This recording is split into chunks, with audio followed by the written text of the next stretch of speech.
যখন কোরআন শুরু করবা তখন তোমরা পানাহ চাও আল্লাহর কাছে, আর আশ্রয় দিতে পারেন কে? আল্লাহ। আসেন আমরা সকলেই পড়ি, আউযু বিল্লাহি মিনাশ শাইতানির রাজীম, বিসমিল্লাহির রাহমানির রহিম। আমরা আল্লাহর কাছে আশ্রয় চেয়ে আল্লাহ পাকের নামে শুরু করতেছি ইনশাআল্লাহ। আল্লাহ যাতে কবুল করেন, আমরা বলি আমিন। সম্মানিত ভাইয়ের আমার, আমি আপনাদের খেদমতে সূরা সফের 8, 9, 10, 11 নম্বর আয়াতের তিলাওয়াত করেছি। আল্লাহ পাক যদি তৌফিক দান করেন এর আলোক ইনশাআল্লাহ আলোকপাত করার চেষ্টা করবো ইনশাআল্লাহ। কোরআন আপনারা শুনতে রাজি আছেন না ভাই? নবীজি বলছেন, ইকরাউল কোরআন ফাইন্নাহু ইয়াতি ইয়াউমাল কিয়ামাতি শাফিআল লিআসহাবি। যারা কোরআন শুনবে, কোরআন অনুযায়ী আমল করবে, কোরআন সুপারিশ করে জান্নাতে পৌঁছে দেবে। বলেন সুবহানাল্লাহ। আরো জোরে বলি না সুবহানাল্লাহ। তাহলে কোরআন আমরা হৃদয়ে ধারণ করব। কোরআন আছে যেখানে আমরা আছি, জোরে জোরে বলেন, আমাদের হায়াতের মালিককে, জমিনের মালিককে, নবমণ্ডল ভূমণ্ডলের মালিককে, দিনের মালিককে, রাতের মালিককে। দিনের পরে রাত আছে ভাই, রাতের পরে দিন, সবকিছুরই মালিক হলেন রব্বুল আলামিন। জোরে বলেন সুবহানাল্লাহ।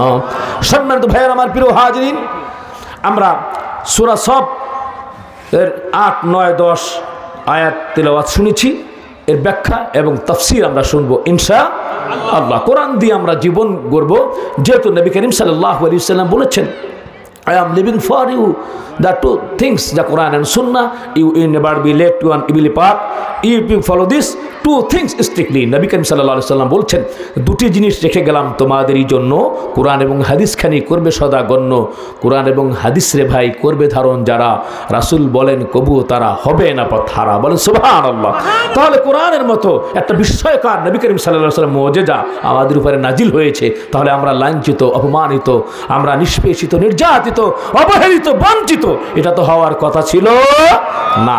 এর জন্য অনেকে আমরা কোরআন পড়ি না, না পড়ার কারণে আমার ইহকাল এবং পরকাল ব্যর্থতায় পর্যবসিত হচ্ছে। প্রিয় ভাইয়েরা আমার, কোরআন আমরা হৃদয়ে ধারণ করবো। আল্লাহ পাক তৌফিক দান করেন, আমরা বলি আমিন। ধৈর্যের সহিত শুনতে হবে, আল্লাহ বারাকা দান করবেন। সফ মানে কি? এই সূরাটার নাম হচ্ছে সফ। এটি মদিনাতুল মুনাওয়ারায় নাজিল হয়েছে উহুদ যুদ্ধের সমসাময়িক সময়। সফ অর্থ সারিবদ্ধ হওয়া, একত্রিত হওয়া, কাতারবদ্ধ হওয়া। এই সূরার মধ্যে 4 নম্বর আয়াত যেটি রয়েছে, ইন্নাল্লাহা ইউহিব্বুল্লাযীনা ইউকাতিলুনা ফি সাবিলিহি সাফফান কাআন্নাহুম বুনিয়ানুম মারসুস। এই 4 নম্বর আয়াতের উপরে করে এই সূরাটিকে নামকরণ করা হয়েছে সাফা, এটি বলা হয়েছে। এই সূরার আরো কয়েকটি নাম হচ্ছে, এটা হচ্ছে সূরাতুল হাওয়ারিয়িন, সূরাতুল ঈসা। জোরে বলেন সুবহানাল্লাহ। আমরা প্রয়োজনের আয়োজনে বিভিন্ন জায়গায় ভ্রমণ করতে যাই, এই সূরার যদি আমলটা বলবো, স্বপ্নে দেখলে কি হয়, এরপর আস্তে আস্তে যাব ইনশাআল্লাহ। সম্মানিত ভাইয়েরা, আবার নবী করিম সাল্লাল্লাহু আলাইহি ওয়াসাল্লাম বলেছেন, তোমরা যদি ভ্রমণ করতে যাও, আমরা প্রয়োজনের আয়োজনে বিমানে চড়ি, হেলিকপ্টারে চড়ি, আমরা রেলে চড়ি, আমরা ভ্যানেও চলাফেরা করি, আমরা স্টিমার লঞ্চে সকলেই চলাফেরা করি।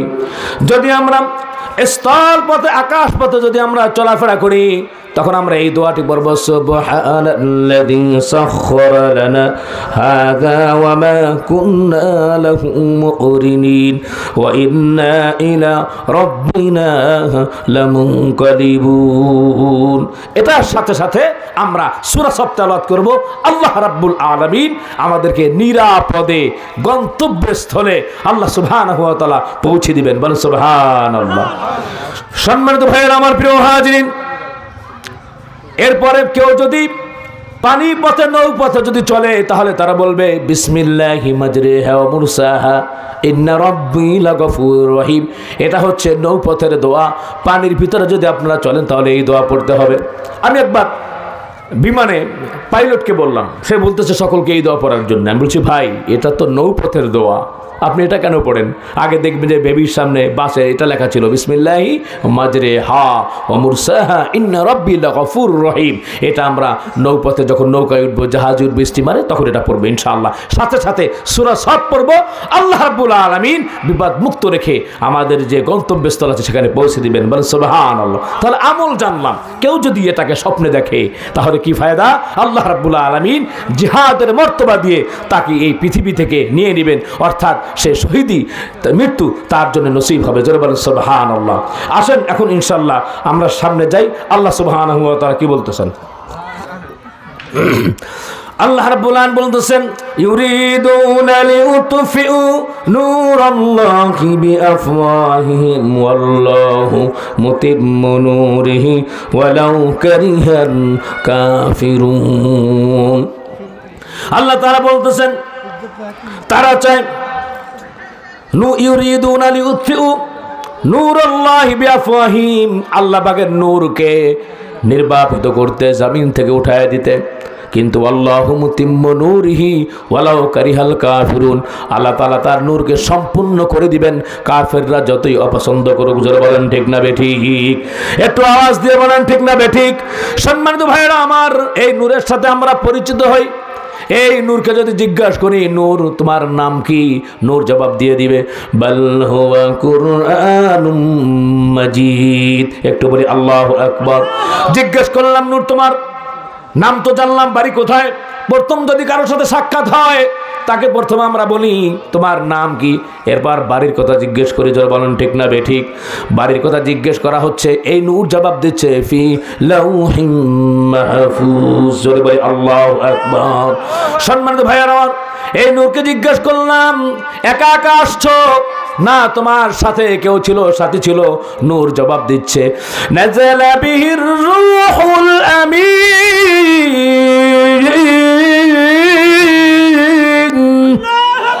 নূর জবাব দিচ্ছে না না, প্রয়োজনের আয়োজনে সুদীর্ঘ 23 বছর ধরে জিব্রাইলের সাথে আমি এই পৃথিবীতে মানব কল্যাণের জন্য আগমন করেছি। বলেন সুবহানাল্লাহ।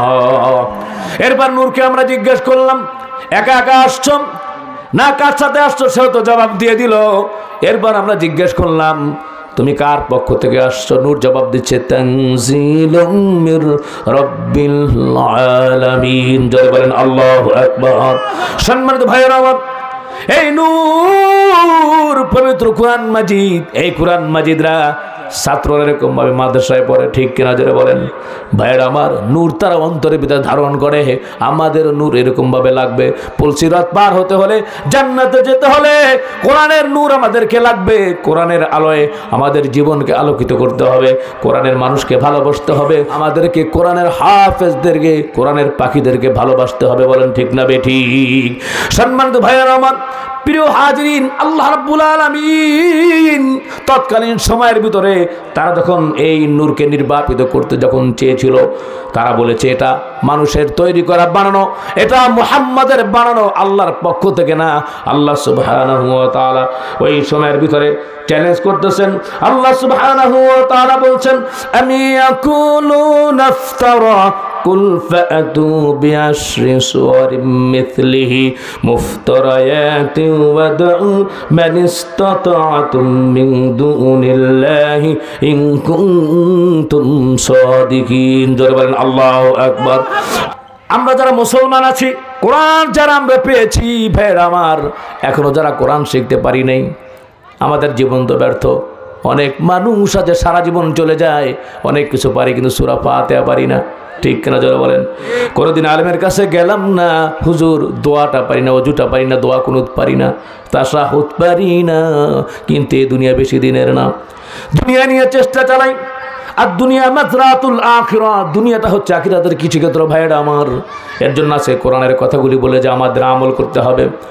আর আমরা যেই পেয়েছি ভাইয়েরা আমার, আল্লাহ রাব্বুল আলামিন নিজে চ্যালেঞ্জ করেছেন, এই কোরআনের ভিতরে কোনো ভুল নাই। বলেন সুবহানাল্লাহ। বনি ইসরাইলের 88 নম্বর আয়াতের ভিতরে আল্লাহ রাব্বুল আলামিন বলেছেন কুল ইন ইজতামাআতিল ইনসু ওয়াল জিন্নু আলা আন ইয়াতু বিমিথলি হাযাল কুরআন লা ইয়াতুনা বিমিথলিহি ওয়ালাউ কানা বা'দুহুম লিবা'দিন যাহিরা। জোরে বলি আল্লাহু আকবার, একটু জোরে বলেন আল্লাহু আকবার। আল্লাহ রাব্বুল আলামিন বলেছেন ও নবী আপনি বলেন তারা তো এরকম ভাবে আপনার উপরে মিথ্যা কথা বলতেছে, তারা বলতেছে কোরআন নাকি বানানো। আপনি বলেন তারা এই পৃথিবীর ভিতরে যারা রয়েছে জিন এবং মানুষ একত্রিত হয়ে লাইন ইজতামাআতিল ইনসু ওয়াল জিন্নু আলা ইয়াতু বিমিথলি হাযাল কুরআন, তারা যাতে করে এরকম একটা কোরআন নিয়ে আসে, লা ইয়াতুনা বিমিথলিহি, এরকম কোরআন তারা পারলো না, তারা কখনো পারবে না। ওয়ালাউ কানা বা'দুহুম লিবা'দিন যাহিরা, একে অন্যকে যদি সাহায্য করে সহযোগিতা করে, জোরে বলেন সুবহানাল্লাহ, জোরে বলেন আল্লাহু আকবার। তাহলে একটা কোরআন তারা আনতে পারলো না। আল্লাহ রাব্বুল আলামিন আবার চ্যালেঞ্জ করলেন। আল্লাহ তাআলা বলছেন সূরা হুদের 13 নম্বর আয়াতে আল্লাহ তাআলা বলছেন আম ইয়াকুলুনা ইফতারা কুল ফাতু বিআশরি সুওয়ারিন মিথলিহি মুফতারায়াতি ওয়াদউ মান ইসতাতা'তুম মিন দুনিল্লাহি ইন কুনতুম সাদিকিন। বলেন আল্লাহু আকবার। আহা, কোরআন শুনতেছেন, প্রত্যেকটা হরফে হরফে কিন্তু সওয়াব হচ্ছে। একটি হরফ পড়বে যেজন খোদার কোরআন হতে 10টি নেকি পাবে সেজন্য নবীর হাদিস মতে। এটা কিন্তু আপনারা আজকে বসে আছেন, এটাকে মূল্য দিয়েন। নবীজি বলছেন মাজলিসুল ইলমি খায়রুম মিন ইবাদাতি 60 সানাতান, 7 বছর ইবাদতের চেয়ে অনেক ভালো দ্বীনি ইলম শিক্ষা করার প্রদীপ যদি জ্বালো, একটুখানি বসবেন, 60 বছর ইবাদত করলে যে সওয়াব হয় আল্লাহ আমল নামায় দিয়ে দিবেন। বলে সুবহানাল্লাহ। নবীজি বলেছেন তারা একটু সময় দিনের চর্চা করা সারা রাত নফল ইবাদতের থেকে উত্তম বদলা আমল নামায় দিয়ে দিবেন। বলে সুবহানাল্লাহ। তাহলে আজকে কিয়ামতের ময়দানে হতে পারে আজকের প্রোগ্রামের জন্য আপনাকে আল্লাহ রাব্বুল আলামিন জান্নাতুল ফেরদাউস দিতে পারেন ইনশাআল্লাহ। সম্মানিত ভাইয়েরা আমার, প্রিয় হাজিরিন, আল্লাহ রাব্বুল আলামিন এরপরে আবার চ্যালেঞ্জ করলেন। তারা বলে এই কোরআন নাকি রাসূলের তৈরি করা। জোরে বলেন নাউজুবিল্লাহ। কোরআন কি রাসূলের তৈরি করা? এই কোরআন পাঠিয়েছেন কে? জোরে বলেন। একটা মুখ খালি রাখবেন না, আল্লাহর নাম নিতে সমস্যা কি? জোরে বলেন কে? আরো জোরে বলেন কে? আল্লাহ। আমি ইয়াকুলুনা ইফতারা কুল ফাতু বিআশরি সুওয়ারিন মিথলিহি মুফতারায়াত, তাদেরকে বলে এরকম ভাবে কোরআন যদি তারা বলে তোমার রচিত 10টা সূরা নিয়ে আসতে বলো। কয়টা সূরা? 10টা সূরা। আল্লাহ তাআলা বললেন মান ইসতাতাতুম মিন দুনিল্লাহ ইন কুনতুম সাদিকিন আদউ মান ইসতাতাতুম, আর তাদেরকে বলো একে অন্যকে যেন ডেকে নেয় মিন দুনিল্লাহ, আল্লাহকে ছাড়া, ইন কুনতুম সাদিকিন, তাদের কথায় তারা যেন যদি সত্যবাদী হয়। তৎকালীন সময়ের ভিতরে 10টা সূরা আনতে পারলো না। ইসলামের বিজয়, কোরআনের বিজয়, জোরে বলেন সুবহানাল্লাহ। এরপর আল্লাহ রাব্বুল আলামিন আবার চ্যালেঞ্জ করলেন, হে তোমরা যে বলো কোরআন এটা মানুষের রচনা করা। তৎকালীন সময়ের ভিতরে ভাইয়েরা আমার, আবু জেহেল, সাইবা, উতবা, তারা কোরআনের বিরোধিতা করেছে, নবীর বিরোধিতা করেছে, কিন্তু চুরি করে করে যে আল্লাহর নবীর কণ্ঠে কোরআন তেলাওয়াত শুনতে। বলেন সুবহানাল্লাহ। আবু জাহেল একবার বলতেছে আগামীকাল থেকে যে কোরআন শুনবে, হ্যাঁ, তাকে কচুকাটা করা হবে, তার গর্দান নেওয়া হবে। এখন কোরআন তাকে হৃদয়ে যার আকর্ষিত করেছে, সে তো কোরআন না শুনে পারবে না, কাফের হোক আর বেঈমান হোক, ঠিক কিনা বলেন? কোরআন যে চমৎকার, যারা হজে গিয়েছেন না, কি সুন্দর তেলাওয়াত। আলহামদুলিল্লাহি রাব্বিল আলামিন আর রহমানির রহিম মালিকি ইয়াউমিদ্দিন ইয়্যাকা না'বুদু ওয়া ইয়্যাকা নাস্তাঈন ইহদিনাস সিরাতাল মুস্তাকিম সিরাতাল লাযীনা আন'আমতা আলাইহিম গায়রিল মাগদুবি عليهم ولا الضالين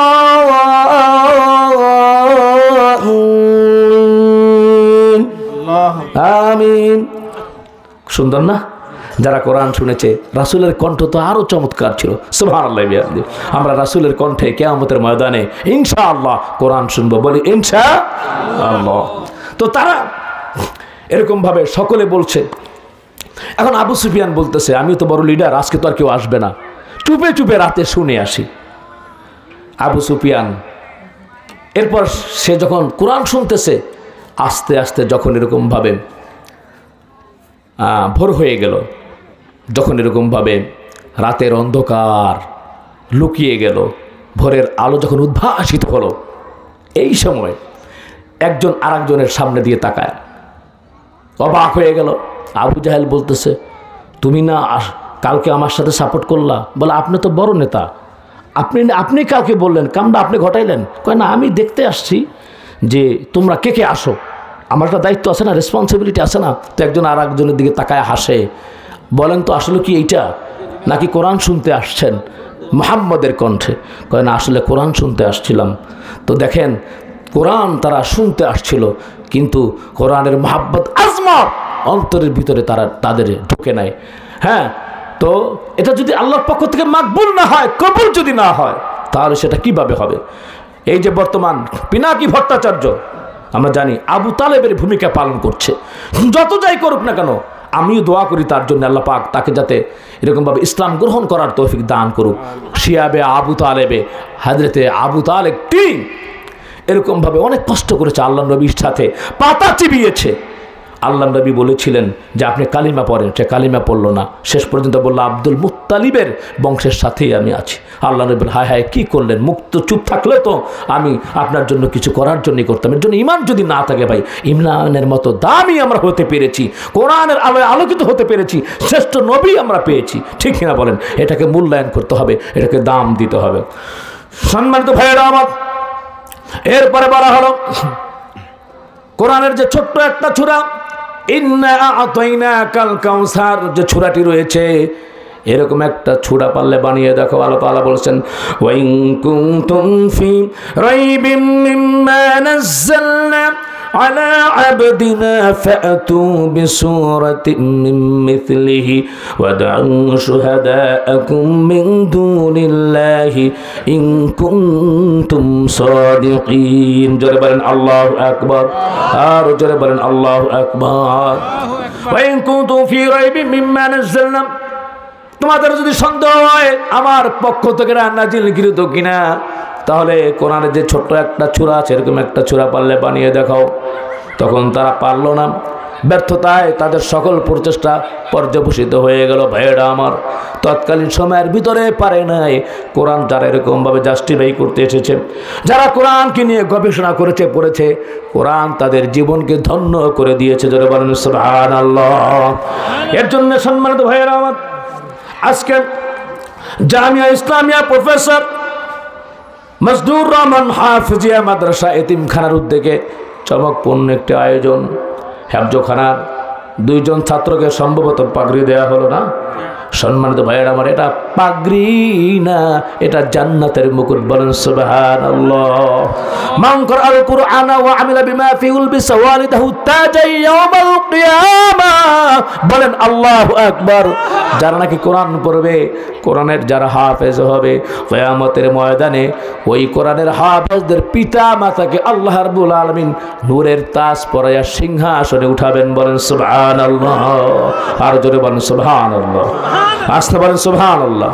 আর মিয়া সুবহানাল্লাহ বলে লাভ আছে তো? সুবহানাল্লাহ বলে কি লাভ? একটা লাভ আছে। এই যে আমরা যে জান্নাত আমাদের জন্য বরাদ্দ, কি জান্নাতে যাবেন না চাচা? জান্নাতে যেতে মনে চায় না? তো জান্নাতে অট্টালিকা আছে, বাড়ি আছে, খালি জায়গাগুলি আছে, সেখানে গাছ রোপণ করতে হবে। আল্লাহ পাকের কোনো বান্দা বান্দি যদি একবার সুবহানাল্লাহ বলে, আল্লাহ পাক তার ওই যে খোলা যে পলট আছে, পলটের ভিতরে একটা গাছ রোপণ করে দেন। ওই গাছের ছায়া 500 বৎসর পর্যন্ত দ্রুতগামী একটি ঘোড়া যে অতিক্রম করতে পারে না। বলে সুবহানাল্লাহ। আমরা বুঝি না আল্লাহ পাক কত বড় সৃষ্টিকর্তা, আমরা জানি না ভাইরা আমার, আপনারা অবাক হয়ে যাবেন। সকলের আমি দৃষ্টি আকর্ষণ করছি, হৃদয় আকর্ষণ করছি, এই কথাগুলো হয়তো সব জায়গায় পাবেন না। আমরা বুঝতে পারি না, এই যে পৃথিবী দেখেন, এই পৃথিবী থেকে সূর্য হচ্ছে 13 লক্ষ গুণ বড়। কত? 13 লক্ষ গুণ বড়। এই পৃথিবী থেকে সূর্য, চিন্তা করছেন, 1 গুণ 2 গুণ 3 গুণ 100 গুণ 200 গুণ 1000 2000 গুণ না, 13 লক্ষ গুণ বড়। সুবহানাল্লাহ বিহামদি। তো এই যে সূর্য, এটা একটা নক্ষত্র। এটা কি? এটা কি? নক্ষত্র। এরকম কোটি কোটি নক্ষত্র আকাশে আছে। বলেন সুবহানাল্লাহ। কোটি কোটি নক্ষত্র আকাশে আছে। তাহলে পৃথিবীতে যেমন থাকেন, আপনার বাড়িটা কতটুকু আর আপনার সাইজটা কতটুকু একটু হিসাব করে নেন। এরপরে বিজ্ঞানীরা বলেছে, এই যে নক্ষত্রগুলি দেখা যাচ্ছে, 100 কোটি নক্ষত্র একত্রিত করলে একটা গ্যালাক্সি হবে। 100 কোটি নক্ষত্রে একটা গ্যালাক্সি, তাও প্রথম আসমানের নিচে। এরকম এই যে 100 কোটি নক্ষত্র একটা গ্যালাক্সি, আল্লাহ রাব্বুল আলামিন প্রথম আসমানের নিচে মহাশূন্যে কোটি কোটি গ্যালাক্সি আল্লাহ পাক তৈরি করে গেছেন। বলেন সুবহানাল্লাহ। যারা বলেন নারায়ে তাকবীর। কত বড় সৃষ্টিকর্তা আল্লাহ। এখন চিন্তা করেন, একজনকে 10 দুনিয়া কেন, 100 দুনিয়া দিলেও আল্লাহ পাকের জায়গা শেষ হবে। তারপর দেখেন আল্লাহ রাব্বুল আলামিন, এই যে প্রথম আসমান দেখা যাচ্ছে, এটা নীল রত্ন দিয়ে বানিয়েছেন। এই আসমানের সামনে পৃথিবীটা একটা মটর দানার মতো। সুবহানাল্লাহ বিহামদি। আল্লাযী খালাকা সাবআ সামাওয়াতিন তিবাকা। আল্লাহ তাআলা বলছেন কালামে মাজিদে, আল্লাহ রাব্বুল আলামিন এই সপ্ত স্তরে স্তরে করে আল্লাহ সুবহানাহু ওয়া তাআলা সৃষ্টি করেছেন আসমানটাকে। এরপরে ভাইয়ের আমার, এই আসমান থেকে জমিনটা 500 বছরের রাস্তা। কত? 500 বছরের রাস্তা। সুবহানাল্লাহ বিহামদি। এরপরে উপরের যে আসমান, দ্বিতীয় আসমান, এটা আল্লাহ রাব্বুল আলামিন লোহা দিয়ে বানিয়েছেন। সুবহানাল্লাহ। তো লোহা দিয়ে যে আসমানটা বানিয়েছেন, এর নিচে এগুলো একটা ডিমের মতো। এরপরে যা কিছু আছে, সুবহানাল্লাহ বিহামদি। এর পরের আসমান, তৃতীয় আসমান, আল্লাহ রাব্বুল আলামিন তামা দিয়ে বানিয়েছেন। বলেন সুবহানাল্লাহ। তো এটা এই যে দ্বিতীয় এবং 1 নম্বর আসমান থেকে লক্ষ লক্ষ গুণ বড়। বলি সুবহানাল্লাহ। এরপরে আল্লাহ রাব্বুল আলামিন চতুর্থ আসমান রূপা দিয়ে বানিয়েছে, পঞ্চম আসমান গোল্ড দিয়ে বানিয়েছে, সপ্তম আসমান আল্লাহ সুবহানাহু ওয়া তাআলা লাল ইয়াকুত পাথর দিয়ে বানিয়েছেন। এরপরে সিদরাতুল মুনতাহা, এরপরে আর রহমান আলাল আরশি ইস্তাওয়া, সেখানে আল্লাহ সুবহানাহু ওয়া তাআলা আছেন। বলেন সুবহানাল্লাহ। এই হিসাবটা দিয়ে গেলাম ভাই, একটু চিন্তা করবেন। মুফতি ওয়ালিউল্লাহ পাটোয়ারি যে ছিল, আমরা কতটুকু, আল্লাহ পাক কত বড় মহা সৃষ্টিকর্তা। বলেন সুবহানাল্লাহ। এরপরে হযরত মূসা আলাইহিস সালাম একদিন জিজ্ঞেস করতেছে আল্লাহর কাছে, ও আল্লাহ তাআলা, এই যে 7 জমিন আসমান নক্ষত্র রাজি তুমি সৃষ্টি করেছো আল্লাহ, এগুলো যদি তোমার কথা না মানতো তাহলে তুমি কি করতা? কারণ আসমান জমিনে যা কিছু আছে সব কিছু ইবাদত করে একমাত্র আল্লাহর। জোরে বলেন ঠিক না বেঠিক? আল্লাহ রাব্বুল আলামিন বলেছেন, সাব্বাহা লিল্লাহি মা ফিস সামাওয়াতি ওয়া মা ফিল আরদ ওয়া হুয়াল আজিজুল হাকীম। রয়েছে যা আকাশে আর জমিনের উপরে আল্লাহর মহিমা সবাই ঘোষণা করে। পরাক্রমশালী তিনি হন অতিশয়, আর রয়েছেন তিনি বিশাল প্রজ্ঞাময়। বলেন সুবহানাল্লাহ। সম্মানিত ভাইয়েরা, আমার প্রিয় উপস্থিতি, পর্দার আড়ালের মা বোনেরা, সকলের দৃষ্টি আকর্ষণ করছি, এত বড় পৃথিবী আল্লাহ রাব্বুল আলামিন মানুষের জন্য বানিয়েছেন। কার জন্যে? ভাইয়েরা আমার, দুনিয়া জন্য আমরা পড়ে আছি না, দুনিয়াকে বানানো হয়েছে আমাদের জন্য, আর আমাদেরকে বানানো হয়েছে পরকালের জন্য, আখিরাতের জন্য।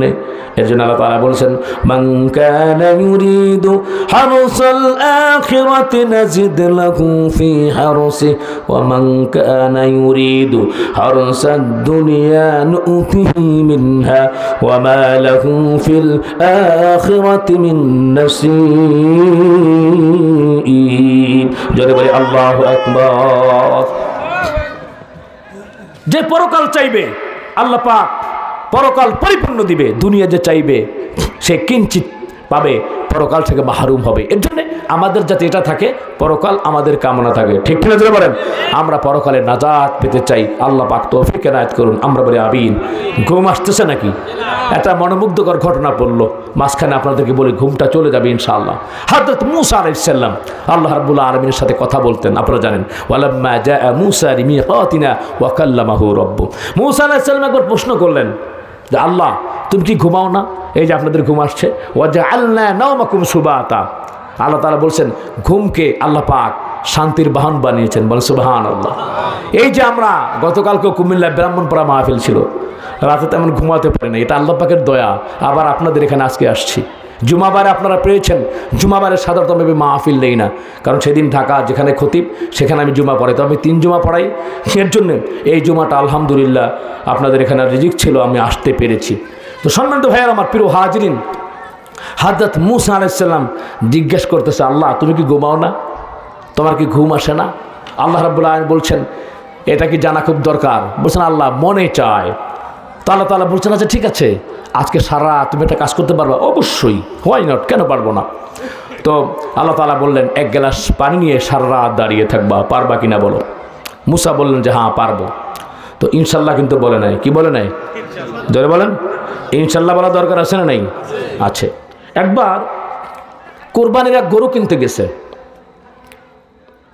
আমি লালবাগে যখন লেখাপড়া করি ওই এলাকায় দেখেছি কথায় কথায় হালা হালা বলে মানুষকে, পুরান ঢাকার মানুষ, বুঝছেন না? 2 জনে মারামারি করতেছে। তো একজনে আইসা ভিতরে গেছে, ভাই আপনারা এরকম হালা হালা করতেছেন কেন? তো সে গেল তার মারামারি ঠিক করার জন্যে। সেখান থেকে একজন বল দূর আমনে হালা, এবার আমাকে ভিতরে ঢুকছেন গেলা। তো ঘটনা হয়েছে এইটা, ছেড়ে দে মা কে দে বাছি। তো সওদাগর মানুষ, পেট মোটা, ব্যবসা ট্যাবসা করে, বন্ধুর সাথে দেখা। বন্ধু জিজ্ঞাসা কী অবস্থা, পেট বিবাছায় কই যাইতেছ? মানে পেট ভাষায় কই যাইতেছ? সে বলতেছে কোরবানি আইতেছে না, গরু কিনতে যাইতেছি। তো বন্ধু বলতেছে যে বসা, তো গরু কিনতে যাইতেছো তো আল্লাহর নাম নাও, ইনশাআল্লাহ কও। কি ইনশাআল্লাহ কমু গেলা? পকেটে বি টাকা আছে, হ্যাঁ, গাবতলে বি জামু, মগার গরু বিলে আমার ইনশাআল্লাহ কম লাগবো গেলা। তো বন্ধু বুঝছে এর লাগে তর্ক করে লাভ নাই, ঠিক আছে যাও। তো গরু মোটামুটি ভালো মোটা তাজা দেখে একটা কিনছে, ব্যবসায়ী মানুষ তো সকলকে দেখান লাগবো আবার। গরু কিনা এরপরে পকেটে হাত দিছে, দেখে হাত পুরা ফাঁকা, বের হয়ে গেছে, টাকা পয়সা আর নাই, মুখটা বানরের মতো হয়ে গেছে। ওই যে যাওয়ার সময় আবার বন্ধুর লাগে দেখা, কি খবর দোস্ত, গেলা বিহালে পেট বাছায়া গরু কিনবার, মগার গরু ছাড়াই আইতাছ? আন বন্ধুর কইতাছ দোস্ত কইস না, তোর লগে দেখা হয়েছিল ইনশাআল্লাহ, গাবতলিতেও গেছিলাম ইনশাআল্লাহ, পকেটে হাত দিয়ে দেখি ফাঁক হয়ে গেছে, টাকা বি মেরে নিচ্ছে ইনশাআল্লাহ, মগার ফিরে হয়েছে ইনশাআল্লাহ, লজ্জা দিস না। ইনশাআল্লাহ আগে বলতে হবে না পরে? বলেন, আমরা তো সেটাও জানি না। হ্যাঁ, ফিউচার ইনশাআল্লাহ, পাস্ট এবং প্রেজেন্ট আলহামদুলিল্লাহ, মনে থাকবে ইনশাআল্লাহ, আল্লাহ কবুল করুন। তো ইনশাআল্লাহ বলে নাই, মূসা আলাইহিস সালাম ইনশাআল্লাহ বলে নাই যে আল্লাহ অবশ্যই পারবো। আল্লাহ বলছে ঠিক আছে দাঁড়িয়ে থাকো 1 গ্লাস পানি নিয়ে। তো সে দাঁড়িয়ে রয়েছে। আমরা মানুষ ক্লান্ত পরিশ্রান্ত হয়ে ঘুম আসবেই, এই যে যত যাই বলি না কেন ঘুম আসবেই, সুবহানাল্লাহ বিহামদি। কারণ আরামে শান্তিতে থাকলে মানুষের ঘুম হয়, টেনশনে কি ঘুম হয় নাকি?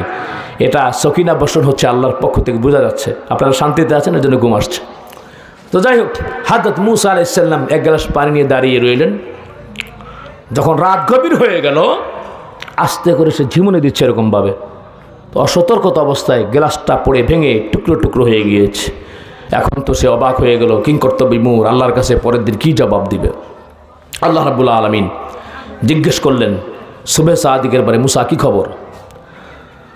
হযরত মূসা বললেন, ও আল্লাহ, হে মাবুদ, ও আল্লাহ তুমি তো জানো গো, ও আল্লাহ আমাকে আর লজ্জা দিয়ে লাভ কি? আল্লাহ বলতেছেন তোমার মুখে শুনতে চাই। হযরত মূসা বললেন, ও আল্লাহ সারা রাত মাবুদ পাহারা দিলাম একটা গ্লাস, কোন সময় যেন ঘুমের ঘোরে অসতর্কতা অবস্থায় ভেঙে গেল গো আল্লাহ। আল্লাহ বললেন, ও মূসা তুমি জানতে চাইছো কেন আমি ঘুমাই না? বান্দা ঘুমায়, আমি পাহারা দেই। ও মুসা রে, আমি যদি ঘুমাইতাম পৃথিবীটা কাচের গ্লাসের মতো টুকরো টুকরো হয়ে যাইতো। বলেন সুবহানাল্লাহ। ও মুসা, তুমি বলছো আমি কেন ঘুমাই না? হায় হায়। ও মুসা, আমি যদি ঘুমায়া যাই, আমার কিছু বান্দা বান্দিরা আছে এরকম ভাবে নাইট ক্লাবে যাবে, কিছু গুনার কাজ করবে, তাস খেলবে, মদের আড্ডা যাবে, মদের বারে যাবে, টেলিভিশনের সামনে যাবে রে। হায় হায়, কিছু বান্দা বান্দি আছে রাতের বেলা ওরকম ভাবে দেখো জামিয়া ইসলামিয়া প্রফেসর মজনুর রহমান হাফিজিয়া মাদ্রাসার এতিমখানার উদ্যোগে মাহফিল এসে বয়ান শুনবে। আমার অনেক বান্দা বান্দিরা আছে রে মুসা, রাত যখন গভীর হয়ে যাবে রুমের ভিতরে একলা যায় নামাজ নিবে রে মুসা, আমাকে ডাকবে, নামাজ পড়বে রে মুসা, চোখের পানি সাইরা দিয়া আমার দরবারে কাঁদবে। জীবনে কত গুনাহ করেছি, গুনার অভাব নাই। মামবাকা মিন খশিয়াতিল্লাহ হারামাল্লাহু তিলকাল আইনা আলান নার, চোখের পানি ছাড়িয়া দিয়া যে কাঁদবে, ক্রন্দনরত ওই চোখে কান্নারত চোখের মানুষটাকে জাহান্নামের আগুন থেকে হেফাজত করবেন আল্লাহ। বলেন সুবহানাল্লাহ। আল্লাহ তাআলা বললেন মুসা, আমি যদি ঘুমায়া যাই, আমার অনেক বান্দা বান্দিরা রাতের বেলা, রাতের নিঝুম যখন হয়ে যাবে তখন ঘুমাবে, আমার কাছে যদি মাপ চায় গো, আমি যদি ঘুমাই, আমার গুনাহগার বান্দা বান্দিরে কে ক্ষমা করবে? বলেন সুবহানাল্লাহ। আর যারা বলেন সুবহানাল্লাহ। ভাইয়ের আমার, চোখের পানির অনেক দাম। সামনে অনেক কথা মনে পড়লো, সামনে 14ই ফেব্রুয়ারি আসতেছে, ভালোবাসা দিবস, ঠিক কিনা জোরে বলেন। ও যুবকরা, এই ভালোবাসা দিবস তোমার না, এই ভালোবাসা দিবস হচ্ছে ইহুদি নাসারা খ্রিস্টানদের কালচার। বলেন ঠিক না বে ঠিক? কুল ইন্নামা হাররামা রাব্বিয়াল ফাওয়াহিশা মা যাহারা মিনহা ওয়া মা বাতান, প্রকাশ্যে এবং গোপনে যত অশ্লীল আছে আল্লাহ হারাম করে দিয়েছেন। ও যুবক মা বোন, যুবতী বোন, কান লাগা শোনো। অনেক বোনেরা নাকি আজকে বয়ান শুনতে আসছো রে বোন, একটু মন দিয়া শোনো। জিনা ব্যভিচার খালি এরকম ভাবে ফিজিক্যালি রিলেশনের মাধ্যমে হয় না, আর অনেক কারণ আছে। মুসলিম শরীফের নোট করে নিয়ে যাও 2074 নম্বর হাদিস। আল্লাহ নবী বলছেন ফাল আইনানি জিনাহুমা আন-নজর, যার সাথে দেখা দেওয়া যায় যে নাই তার সাথে যদি দেখা দাও কবিরা গুনাহ হবে, 7000 বছর জাহান্নামে জ্বলতে হবে। জোরে জোরে বলেন নাউজুবিল্লাহ। ওয়াল উযনানি জিনাহুমা আল-ইস্তিমা, কানের জিনা হচ্ছে শ্রবণ করা। বলেন নাউজুবিল্লাহ। যার সাথে দেখা নাই কানের ভিতরে ইয়ারফোন লাগাইয়া যুবক যুবতী রাতের বেলা কথা কয়, ঠিক কিনা বলেন? এই কথা কইলে কানের জিনার গুনাহ হবে। বলেন নাউজুবিল্লাহ। নবীজি বলেছেন ওয়াল লিসানু জিনাহুল কালাম, জিহ্বারও জিনা ব্যভিচারের গুনাহ আছে। এই জিহ্বা দিছে আল্লাহ রাব্বুল আলামিন কোরআন বলার জন্য, ভালো কাজের জন্য। গুনাহ থেকে দূরে থাকবা। এই জিহ্বার যদি ভালো ব্যবহার না করো গো, এই জিহ্বার মাধ্যমে জিনার ব্যভিচারের গুনাহ হবে। বলেন নাউজুবিল্লাহ। এরপরে সম্মানিত ভাইয়েরা আমার, ওয়াল ইয়াদু জিনাহুল বাসু, যদি হাত দিয়ে পদক্ষেপ নাও, যদি কাউকে ধরো, তাহলে তোমার হাতের জিনার গুনাহ হবে। ওয়ার রাজুল জিনাহুল খুতা, পায়ের জিনার গুনাহ হচ্ছে পদক্ষেপ নেওয়া। দেমাগের গুনাহ আছে। আপনি কল্পনার জগতে একটা মেয়েরে দেখাইয়া দেখা আপনি বস্ত্রহীন বানাইয়া মনে মনে ধর্ষণ করতে পারেন। বলেন ঠিক না বে ঠিক? ওয়াল কলবু ইয়াহওয়া ওয়া ইয়াতামান্না, কলবের জেনা হচ্ছে তামান্না করা, আকাঙ্ক্ষা করা। যদি ওই মেয়েটার দেখা দেওয়া তোমার না জায়েজ হয়, তুমি যদি মনে মনে তাকে এরকমভাবে গুনার মাধ্যমে আকাঙ্ক্ষা করো, তোমার জেনার ব্যভিচারী গুনাহ আমলনামায় চলে যাবে। যারা বলেন ঠিক না ঠিক? এর জন্য যুবক ভাইরা, ও যুবতী বোন, চোখের পানি ছেড়ে কাঁদো, এখনো সময় আছে, আমার মাওলা মাফ করে দিবে। যারা বলেন ঠিক না ঠিক? আমার মাওলা মাফ করে দিবে। কিন্তু যদি এই দুনিয়া থেকে বিদায় হও, পরকালে আর কোনো মাপের কোনো সেখানে কোনো ব্যবস্থা নাই, সেখানে আফসোস করলে কোনো লাভ হবে না। আল্লাহ তাআলা বলছেন, কাল্লা ইযা দুক্কাতিল আরদু দাক্কান দাক্কা ওয়াজাআ রাব্বুকা ওয়াল মালাকু সাফফান সাফফা ওয়াজিআ ইয়াওমাইযিন বিজাহান্নাম ইয়াওমাইযিন ইয়াতাযাক্কারুল ইনসানু ওয়া আন্না লাহু যিকরা ইয়াকুলু ইয়া লাইতানি قدمت لحياتي فيومئذ لا يعذب عذابه أحد ولا يوثق وثاقه أحد। আল্লাহু আকবার। আল্লাহ তাআলা বলছেন, কোরআন দিয়ে কথা বলতেছি ভাই, পৃথিবী যখন চূর্ণ বিচ্ছিন্ন করা হবে, কাল্লা ইযা দুক্কাতিল আরদু দাক্কান দাক্কা ওয়াজাআ রাব্বুকা ওয়াল মালাকু সাফফান সাফফা, আমার আল্লাহ তাআলা আসবেন, ফেরেশতারা সারিবদ্ধভাবে দাঁড়ায় যাবে। ওয়াদিআ ইয়াওমাইযিন বিজাহান্নাম, জাহান্নাম যখন আনা হবে, মানুষটা তখন আফসোস করবে, হায় কি করলাম। আফসোস করবে, কদ্দামতু লিহায়াতি, যদি দুনিয়ায় থাকতে। হুজুররা বলেছিল, আলেমরা বলেছিল, শুনলাম না জাহান্নাম তাদেরকে দেখে রোষে ফেটে পড়বে। আল্লাহ তাআলা বলছেন, তাকাদু তামাইয়াজু মিনাল গায়জ কুল্লামা উলকিয়া ফিহা ফাউজুন সাআলাহুম খাজানাতুহা আলাম ইয়াতিকুম নাদির ক্বালু বালা ক্বাদ জাআনা নাদির ফাকাযযাবনা ওয়া কুল্লামা নাযালাল্লাহু মিন শাইইন আনতুম ইল্লা ফি দালালিন কাবীর। কষ্ট হইতেছে না ভাই? আর অল্প সময় দেওয়া যাবে না ইনশাআল্লাহ? বেশি সময় না, মাত্র 15-20 মিনিট সময় নেব ইনশাআল্লাহ, বুঝতে পারছি। সম্মানিত ভাইয়েরা, আমার প্রিয় হাজিরিন, সেদিন আফসোস করলে লাভ হবে না, কারণ সেখানে আফসোস করলে কোনো লাভ নাই। এই দুনিয়ার ভিতরে থাইকা তওবা করে তারপরে আল্লাহর কাছে যাইতে হবে, ঠিক কিনা জোরে বলেন? আমার মাওলা বলতেছে, ইল্লা মান তাবা ওয়া আমানা ওয়া আমিলা আমালান সালিহা ফাউলাইকা ইউবাদদিলুল্লাহু সাইয়্যাতিহিম হাসানাত। তওবা করে ঈমান এনে যে ভালো করিবে, আল্লাহ তাআলা খারাপ আমল ভালো দাঁড়িবে। চোখের পানিগুলো ছেড়ে দিয়ে আল্লাহর দরবারে কাঁদবেন, আল্লাহ এই গুনাহ করেছি, এই গুনাহ করেছি, আল্লাহ জীবনের গুনাহগুলি ক্ষমা করে দিবেন। বলেন সুবহানাল্লাহ। সম্মানিত ভাইয়েরা আমার, সামনে যে সময়টা আসতেছে 14ই ফেব্রুয়ারি, এই 14ই ফেব্রুয়ারির জন্য ছেলেকে টাকা দেওয়া যাবে না, মেয়েকে টাকা দেওয়া যাবে না, ফুল কিনা যাবে না, এমনকি 14ই ফেব্রুয়ারিকে কেন্দ্র করে মোবাইলের মধ্যে কোনো মেসেজও দেওয়া যাবে না, এটা হারাম হয়ে যাবে। বলেন ঠিক না বেঠিক? লা তুআতা লিমাখলুকিন ফি মাসিয়াতিল খালিক, সৃষ্টির আনুগত্য করতে যে স্রষ্টার নাফরমানি করা যাবে না। ও যুবক, পর্দার আড়ালের মা বোনেরা, চোখের পানি ছেড়ে এখনো কান্দরে মা। একদিন আমি একা আসছিলাম এই পৃথিবীতে, আবার এই পৃথিবী থেকে চলে যেতে হবে। কেউ আমার সাথে যাবে না, আমার ভাই আমার সাথে যাবে না, আমার স্ত্রী আমার সাথে যাবে না, আমার সন্তান আমার সাথে যাবে না। কবর প্রতিদিন আমাদেরকে ডাকতেছে, কবর বলতেছে, আনা বাইতুদ দূর, আনা বাইতুল ওয়াহিদ, আনা বাইতুল জুলমা, আনা বাইতুল ওয়াহশা।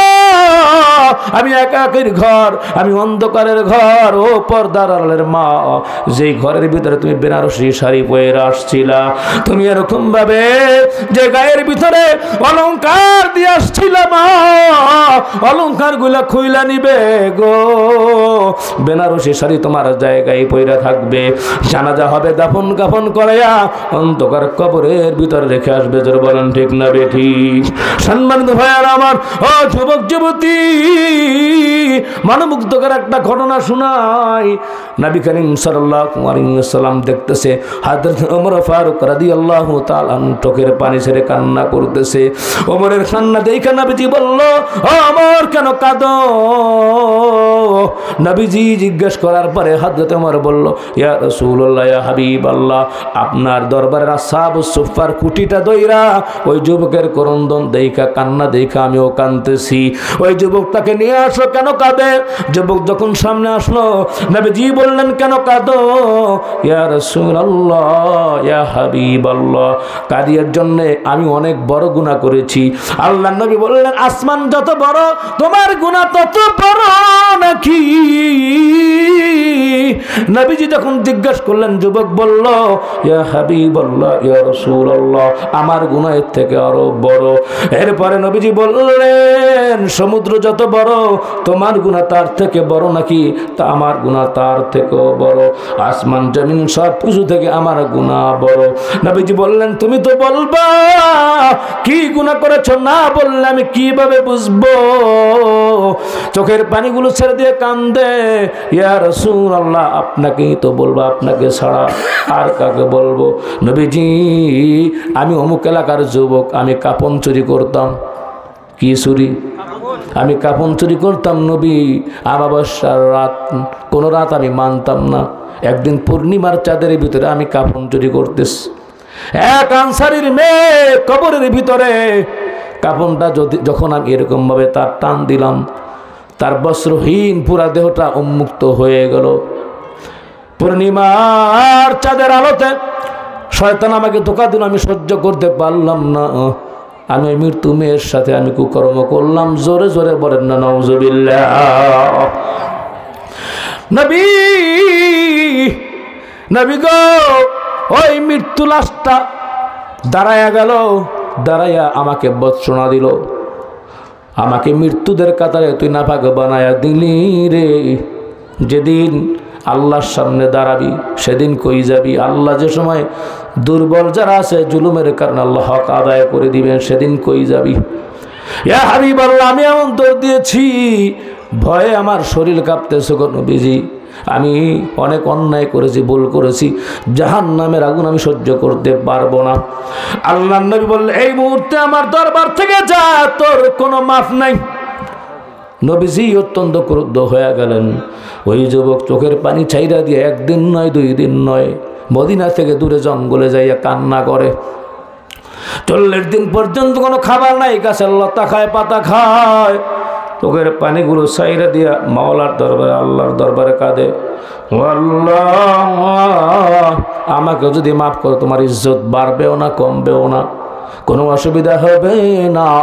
ও আল্লাহ তাআলা, হে মাবুদ, তুমি যদি মাফ করো তোমার হাবিবকে জানাইয়া দাও। আর যদি ও আল্লাহ তাআলা ক্ষমা না করো, তোমার আগুনের বৃষ্টি দিয়া আমার জীবনটাকে শেষ করে দাও। আল্লাহ রাব্বুল আলামিন কত দয়া, কত দয়া, কত দয়া। আল্লাহু গফুরুর রহিম। আল্লাহ তাআলা বলছেন, কুল ইয়া ইবাদিয়াল্লাযীনা আসরাফু আলা আনফুসিহিম লা তাকনাতু মির রাহমাতিল্লাহ ইন্নাল্লাহা ইয়াগফিরুয যুনুবা জামিআ। চিৎকার মেরে জোরে জোরে বলি আল্লাহু আকবার। সম্মানিত ভাইয়েরা আমার, প্রিয় হাজিরিন, আল্লাহ রাব্বুল আলামিন জিবরাইলকে পাঠায়া দিলেন।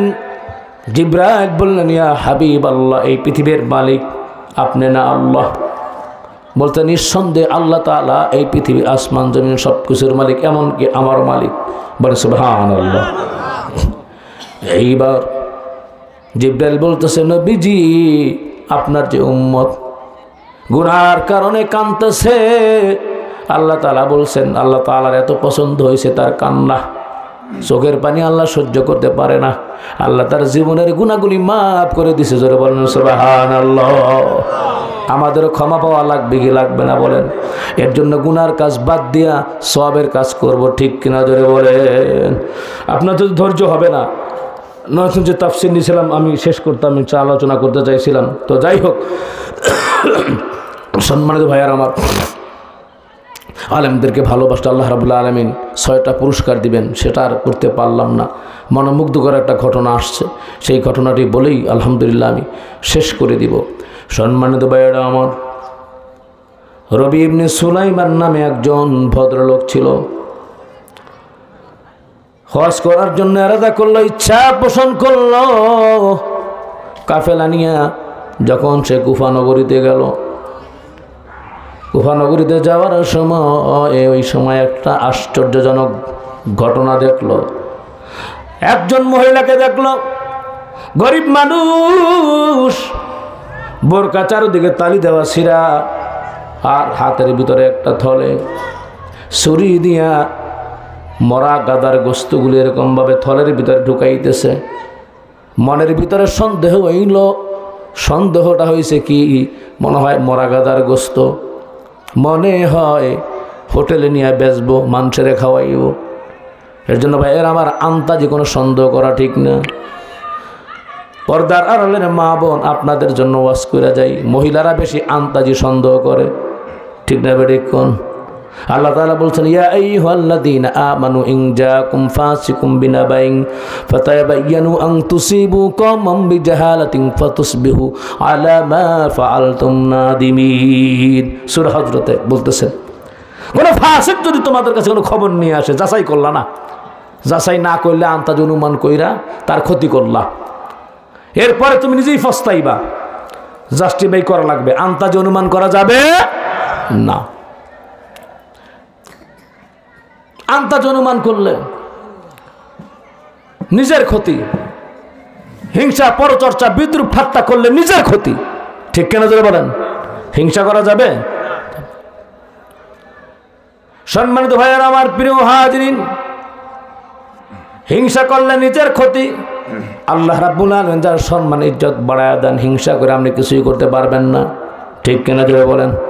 আর একটা ঘটনা আসলো মনে, ওই ঘটনাটা তার রেফারেন্সে, এই ঘটনাটা মুস্তাকিম বিল্লাহ নামে একজন ভদ্রলোক ছিল, তিনি ছিল ইরাকের গভর্নর। ইরাকের গভর্নর, এই ঘটনা তো মনে থাকবে ইনশাআল্লাহ। এই গভর্নর তার দরবারে একজন মানুষকে সবসময় বসাইতেন, লোকটা দিনদার, ইমানদার, মুত্তাকি, খুব ফরেজগার। কিন্তু উজির মন্ত্রী যারা ছিল তারা দেখতে পারতো না, তারা বিভিন্ন রকমের তারা ফুইলা থাকতো, ফেস লাগাইতো, উইরা আইসা জুইরা বইছে। আমরা মাঝে মাঝে বলি না, এত বছর ধরে আমরা ঘুরতেছি, আমরা সামনে যেতে সাহস পাই না, হ্যাঁ হেনে বইছে। কি করা যায়? বিভিন্ন রকমের ষড়যন্ত্র করলো। ষড়যন্ত্র করলে লাভ কি? আল্লাহ পাক যাকে বাঁচান তাকে কেউ ক্ষতি করতে পারে? জোরে বলেন। আল্লাহ পাক যাতে বেজ্জতি করে, হ্যাঁ, তারে কেউ ইজ্জত দিতে পারবে? পারবে না। দেখলেন না শেখ হাসিনা কেমনে কট খাইলো? আগের দিনও সকালবেলা জানে না আগামীকালকে বাংলার জমিন হারাম, ঠিক কিনা বলেন? ক্ষমতা পাইয়া কত অত্যাচার, কত জুলুম, হ্যাঁ, আলেম ওলামাদের প্রতি, সাধারণ মানুষের প্রতি ফুলির দিয়ে ফিটাইছে। তার সময় ভালো যারা আওয়ামী লীগের মধ্যে কিছু আছে না, আলেমদেরকে ভালোবাসে, তারাও নির্যাতিত ছিল। আমি সাক্ষী, আমার নিজের দেখা, যে ভালো তাবলিগ করে, নামাজ পড়ে, 5 ওয়াক্ত, গুন্ডামি সিটারি করে না, হ্যাঁ, ওইসব পছন্দ করে না, শেষ পর্যন্ত সেও নির্যাতনের শিকার হয়েছে, আমার চোখে দেখা। এবং সে কি করব, শেষ পর্যন্ত পরে দেখলাম যে জামাত ইসলামে যোগ দিছে। ভাই আমাদের আফরোজ ভাই, ঢাকা, চোখের সামনে দেখা, ঢাকা উত্তরের জয়েন্ট সেক্রেটারি ছিল, সম্ভবত যুবলীগের মনে হয়। এই হয়েছে অবস্থা। আল্লাহ পাক জালিম এই ফ্যাসিস্ট সরকার থেকে আমাদেরকে হেফাজত করছে, এর জন্য শুকরিয়া জানাই, বলি আলহামদুলিল্লাহ। তো যাই হোক সম্মানিত ভাইয়ার আমার, দুই তিনটা কথা বইলা সামনের দিকে আগাবো ইনশাল্লাহ, শেষ করে দিব, বেশি সময় নিব না, আপনাদের কষ্ট দিব না। আর আমাকে যদি আরও 1 ঘন্টা আগে দেওয়া হইতো, কোরআনের তাফসীর হৃদয় বই আকারে ঢুকাই দিতাম, আলহামদুলিল্লাহ, এত ভালো লাগতো। যাই হোক, আন্তাজ অনুমান করা যাবে না। মা বোনরা আন্তাজ অনুমান করে। আপনাকে এখানে কেমন জানি না, আমাকে ঢাকা শহরে আমার যে ওয়াইফ আছে, সে তো পাইকারি ধরে, আরে বাবারে, হিসাব দিতে হয় খালি, কোথায় আছেন এখন কোন, যে আমি আসি তো, হ্যাঁ, যদি কই যে বিমানে যাইতেছি, হ্যাঁ, যদি বিমান নিচে থাকে, উপরে তো আর লাইন পাওয়া যায় না, বা বাসে দেই ফোনটা, আপনি ভিডিও কল দেন, লগে কেডা আছে। আমাকে হাই রে, খালি আন্তাজি, এত দেরি হয়েছে কি লিগা, অমুক জায়গা থেকে আসতে এত দেরি হয়, মানে খালি টার্গেটে রাখে আমারে। তো যাক, এরকম আছে, আন্তাজ অনুমান করে, আছে না, ঘরের ভিতরে গেলে চিল্লে। আন্তাজ অনুমান করা ঠিক না। যে করবে, হিংসা করবে, আন্তাজ অনুমান করবে, তারই অসুবিধা হবে। চমকপূর্ণ একটা ঘটনা। তো যে কইছিলাম যে হিংসা করছিল, ওই যে একজন গরিব লোক গভর্নরের পাশে বসে রয়েছে, হ্যাঁ, মনে আছে না আপনাদের? এখন উজির চিন্তা করতেছে কিভাবে হারে ফাঁসানো যায়, অনেক চেষ্টা করছে, পারে নাই। পরে একটা বুদ্ধি করলো, এর একদিন দাওয়াত দিছে, যে বুজুর্গ মুরব্বী, আপনি একটু দাওয়াত দিয়ে আমার বাসায় আপনি একটু খাবার খান। আপনি আসছেন কেন? আমাকে বললেই তো হইতো। বলছেন না, তো খাবারের ভিতরে পাইকারি ধরে রসুন দিয়ে দিছে। কি দিছে? রসুন। তো রসুন দেওয়ার পরে মুখে একটু গন্ধ হয়। এখন ওই উজির আবার যাইয়া এই গভর্নরের কাছে পাইকারি মিথ্যা কথা লাগাইতেছে। আপনি তো জানেন না, আপনি তো হ্যাঁ এরকমভাবে গরিব মানুষ দেখা দেন, আপনার পাশে বসান, হে আপনার নামে আজকে এগুলা কইছে। বিশ্বাস নইলে আপনি জিগান। তো হ্যাঁ ডাক দিছে, খবর দিছে বলে এত বড় সাহস, এত মিজাজ গরম হয়ে গেছে গভর্নরের। ডাক দে তাড়াতাড়ি। ডাক দিছে মনে করছে যে ওনার সামনে কেমনে যাবো, রসুনের গন্ধ না, তুমি চাদর এমনিভাবে মুখের ভিতরে এভাবে দিয়ে এভাবে যাইতেছে। এখন তো গভর্নর ভালো করে বুঝছে যে নিশ্চয়ই সে দোষী, নাহলে মুখ ডাকবো কে। এখন মিজাজ গরম হয়ে গেছে, কাগজে একটা চিরকুট লিখে দিছে, অমুক ইয়েমেনের গভর্নরের কাছে তুমি যাইবা, এইটা দিয়া। ঠিক আছে। এখন ওই যে উজির আছে যে, সে চিন্তা করলো, ভাবলাম কি আর হইল কি, এদি চিঠি পাঠাইতেছে অন্য গভর্নরের কাছে আরো, তো সে উপটোকন পাবে, পুরস্কার পাইব। রাস্তায় হারে ধরছে, মুরব্বী কই যান? যে গভর্নর সব পাঠাইছে ইয়েমেনে। আর দেন আপনার যাওয়ার দরকার নেই, আমি যাই, আপনি মুরব্বী মানুষ, যাইতে আপনার কষ্ট হবে। ঠিক আছে আপনি যান, আমার দরকার নাই, আপনি গেলে তো আর সমস্যা নেই, উজির মানুষ।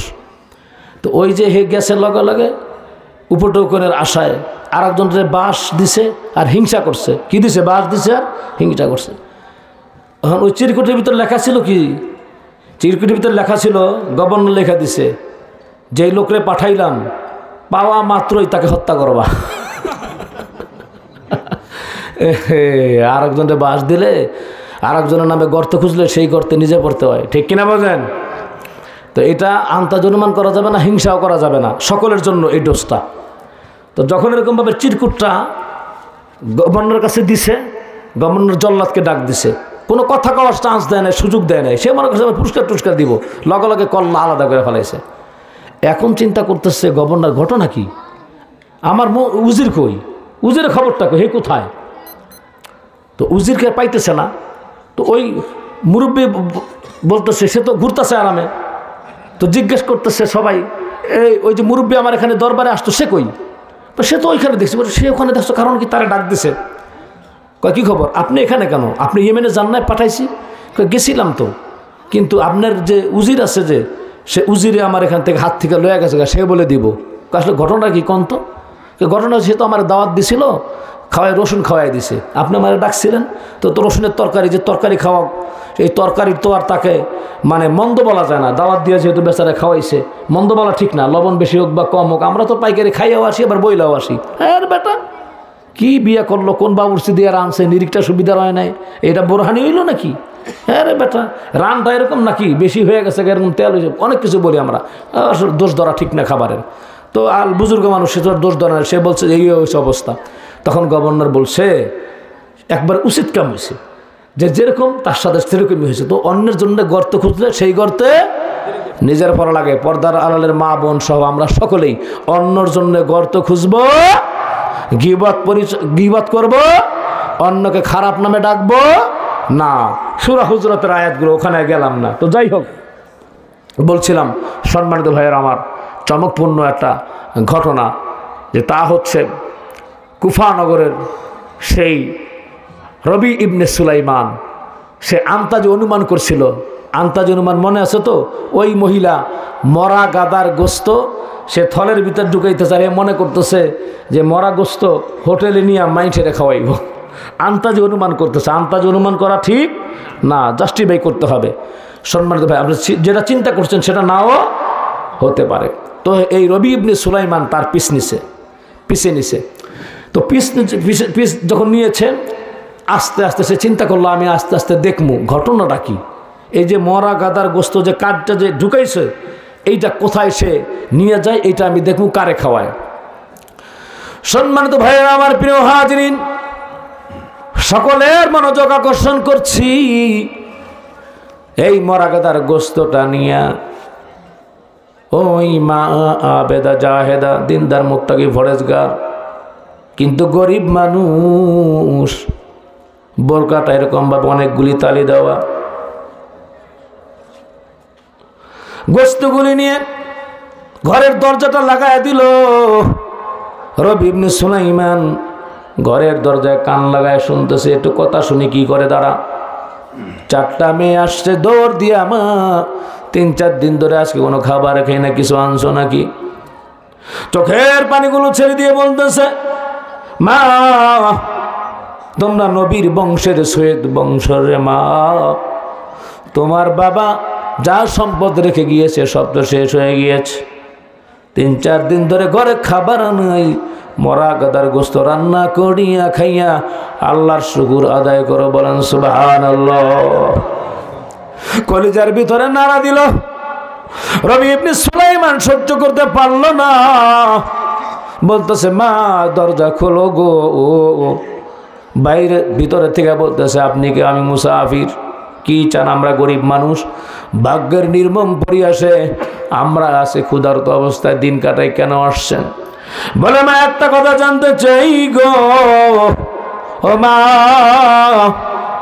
অগ্নি উপাসক যারা আছে তারা ছাড়া তো এরকম ভাবে মরা গোস্ত তো কেউ খায় না গো মা, তুমি কেন মরা গোস্তগুলি এরকম ভাবে মেয়েদেরকে খাইতে দিলা? বলে, বাবা কি করব, আমরা নবীর বংশের, আজকে 4 দিন ধরে আমরা না খাওয়া, আমাদের ঘরে কোনো খাবার নাই। এই বাচ্চাদের বাবা দুনিয়া থেকে বিদায় হয়ে গেছিল, সঞ্চয় যা কিছু আছিল সব শেষ হয়ে গেছে। বড় মনের ভিতরে মায়া লাগলো। রবি ইবনে সুলাইমান চিন্তা করতেছে, হায় হায়, আমি তো হজে যাই, আমি এবার হজে না গেলেও তো বাড়ি। নবীর বংশের যারা আছে তারা এরকম ভাবে না খাইয়া মরবে, আমি সহ্য করতে পারবো না।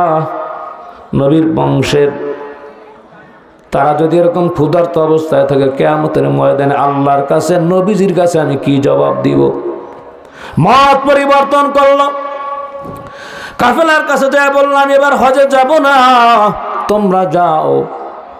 কেন যাবে না? কারণটা কি কোনো অন্যায় করছি নাকি? কাফেলার সাথে কিছু, কারোর সাথে কিছু হয়েছে নাকি? না। নিজের ভাই বলল, বুঝায়া পারল না, সকলে চলে গেল। নিজের জমানো টাকা 1000 দিরহামের মতো ছিল, সেখানে 700 দিরহাম নিয়ে 100 দিরহাম নিয়ে সেরকম ভাবে আটা কিনলো, আর 100 দিরহাম দিয়ে জামা কাপড় কিনলো। জামা কাপড় কিনা 500 দিরহাম বস্তার ভিতরে ঢুকাইয়া দিয়া নিজের পিঠির উপরে নিয়ে সালাম দিয়া ওই যে ক্ষুধার্ত যে বাচ্চাগুলি আছে, নবীর বংশের যে বাচ্চাগুলি আর ক্ষুধার্ত মেয়েদের মায়ের কাছে এগুলা পৌঁছায়া দিল। নামাজের মুসল্লায় দোয়া করল, আল্লাহ, ও আল্লাহ, ও মাবুদ, এই পথে খেয়ে আল্লাহ চিনি না গো আল্লাহ, তোমার নবীর বংশের তার ইজ্জত দিল, সম্মান দিল, মাবুদ যাদা পুরস্কার দিয়ে দিও, জীবনের গুনাহগুলো মাফ করে দিও, জান্নাতুল ফেরদাউস নসিব করে দিও। জোরে বলেন সুবহানাল্লাহ। আর একটা মেয়ে দোয়া করলো, ও আল্লাহ, হে মাবুদ যা দিছে দ্বিগুণ দিয়া দিও গো আল্লাহ। আর একটা মেয়ে এসে দোয়া করলো, আল্লাহ আমাদের দাদা মহ নবীজির সাথে হাসর দিয়া দিও। বলেন সুবহানাল্লাহ। আর একটা মেয়ে দোয়া করলো, আল্লাহ ও বাবু তার অন্তরটাকে পাক করে দাও। আর একজন এসে দোয়া করলো, আল্লাহ তাআলা তোমার ভান্ডারে অভাব নাই, যা দিছে আল্লাহ তাআলা দ্বিগুণ বাড়ায়া দিও। জোরে জোরে বলেন না সুবহানাল্লাহ। সম্মানিত ভাইয়ার আমার প্রিয় হাজিরিন, রবি ইবনে সুলাইমান বলতেছে, আর কষ্ট দিব না। রবি ইবনে সুলাইমান বলতেছে, আমি ওই মহিলা এবং মহিলার বাচ্চাদের দোয়া নিয়া আমি আমার এলাকায় আসলাম। এলাকায় আইসা হাজি যারা আছে তাদের দেখা করার জন্যে আমি রাস্তায় দাঁড়ায় রইলাম, হাজিরা আসবে। আমি আমার কাফেলা তাদের কাছে দোয়া চাইলাম। আমি বললাম, আমি তো বঞ্চিত হয়ে গেছি, আমি তো হজ যাইতে পারি নাই, আমার জন্য দোয়া চাই।